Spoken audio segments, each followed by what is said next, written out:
On poursuit cet épisode de Dernière Minute avec la chronique Voyage avec la conseillère et directrice du Club Voyage, Cynthia Laparrie. Bonjour Maxime. Bonjour et bienvenue. Merci. Bonjour à vous à la maison. Aujourd'hui, nous voyagerons dans la destination de rêve de la Grèce et ses îles. Je vous propose les incontournables de la destination pour ne rien manquer, le moment idéal pour voyager et la meilleure façon de le visiter. La destination de la Grèce est une destination tendance 2017 puisque le pays a rétabli sa situation économique l'an dernier, se remettant en première ligne pour être une destination à visiter cette année. Comme je vous mentionnais à l'émission dernière, la Grèce est le début de la civilisation qu'on connaît et en fait la mythologie grecque fait partie entière de notre histoire. Les sites archéologiques ont été bien conservés par les habitants.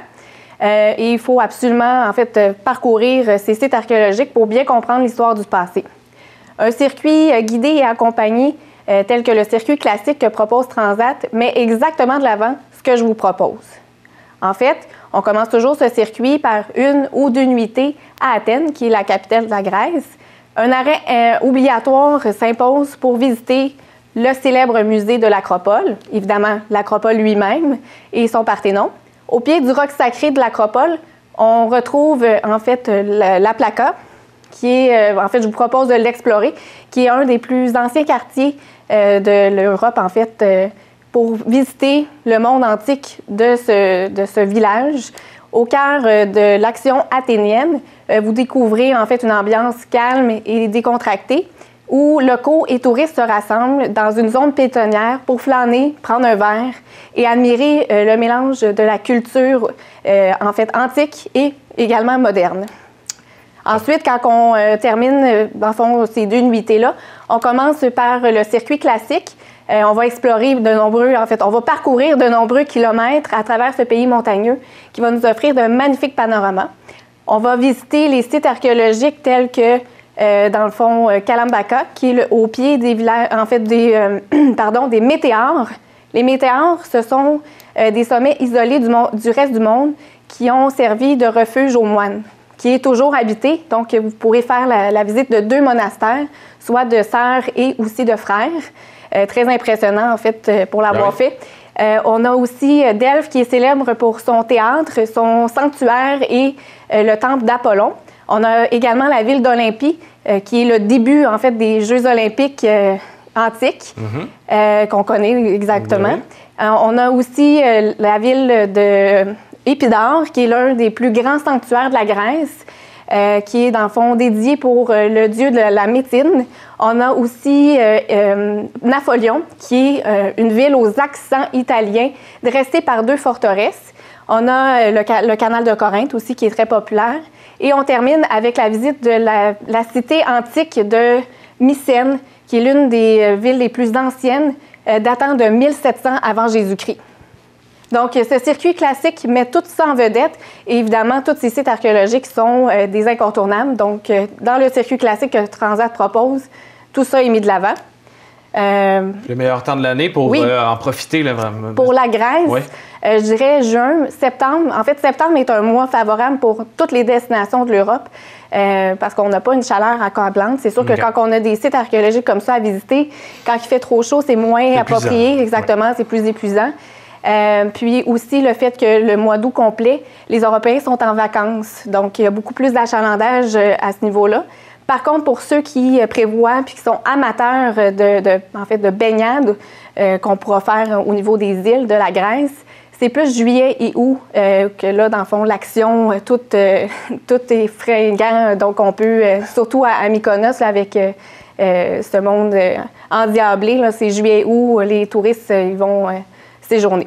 Parle-moi, Cynthia, des îles grecques, parce qu'il y en a plusieurs. Qu'est-ce qu'on peut visiter? Ça ressemble à quoi, là? Oui, en fait, bien sûr.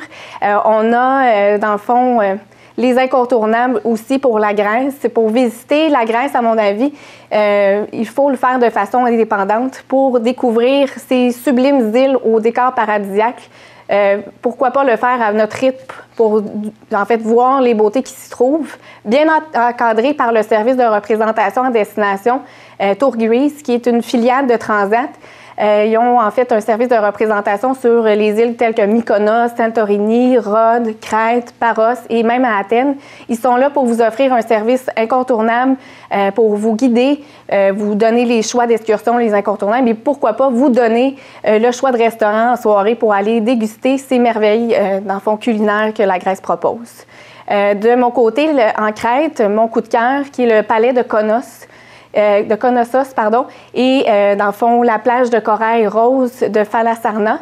On a l'île, en fait, Santorini, la séductrice, au haut de ces rochers, qui propose des panoramas à couper le souffle.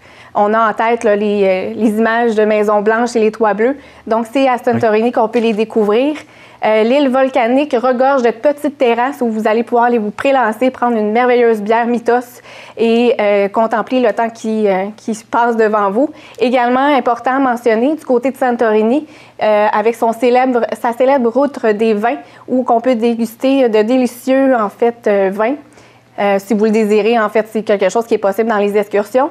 Ensuite de ça, à ne pas rater à Mykonos. Mykonos, dans le fond, en matinée, on peut avoir, dans le fond, l'image emblématique des moulins à vent et également le pélican. Petite parenthèse sur le pélican, en fait, c'est une mission quand on séjourne à Mykonos de trouver le pélican et de prendre une photo. Apparemment, ça porte bonheur. Okay.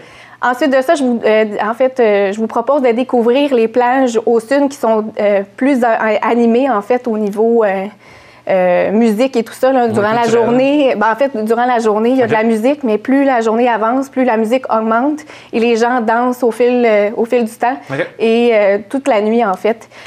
Du côté de l'Est, on a également les plages qui nous donnent, dans le fond, un endroit plus calme pour se reposer versus le sud.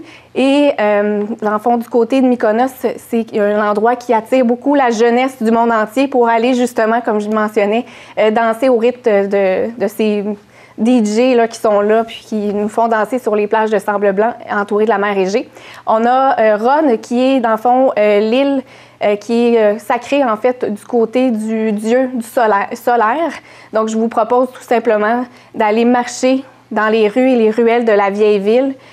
Puis ensuite de ça, au haut du sommet du Mont Smith, vous allez avoir des panoramas à couper le souffle. Du côté de Paros, qui est en fait l'île qui est au cœur des Cyclades, on pourra effectivement voir des... En fait, cette île-là, c'est une île traditionnelle grecque. C'est vraiment là où on va trouver le traditionnel des îles grecques. Il y a bien sûr beaucoup de choses à visiter, mais entre autres, se prélancer sur une de ces plages. Et de retour à Mykonos, j'ai oublié, mais il y a l'excursion de l'île de Délos, qui est en fait l'île sacrée d'Apollon, qui vaut le détour là, par son patrimoine architectural, qui a été très, très bien conservé. Parfait. Et si on veut en profiter, là, j'imagine qu'il y a des promotions pour pouvoir y aller. Effectivement, parce qu'on pourrait parler de la Grèce toute la journée, là, mais on n'a pas le temps. Mais au niveau des promotions chez Transat, ils terminent très bientôt. Donc, je vous conseille de venir me rencontrer pour qu'on puisse trouver votre destination de Grèce idéale. Donc, la promotion en tant que telle, en fond, ça permet d'avoir un dépôt réduit de 100 $. On a un crédit voyage de 50 $ sur un futur voyage avec Transat. Et en fait, une tonne de réservé taux inclus des gens dans le tarif très intéressant.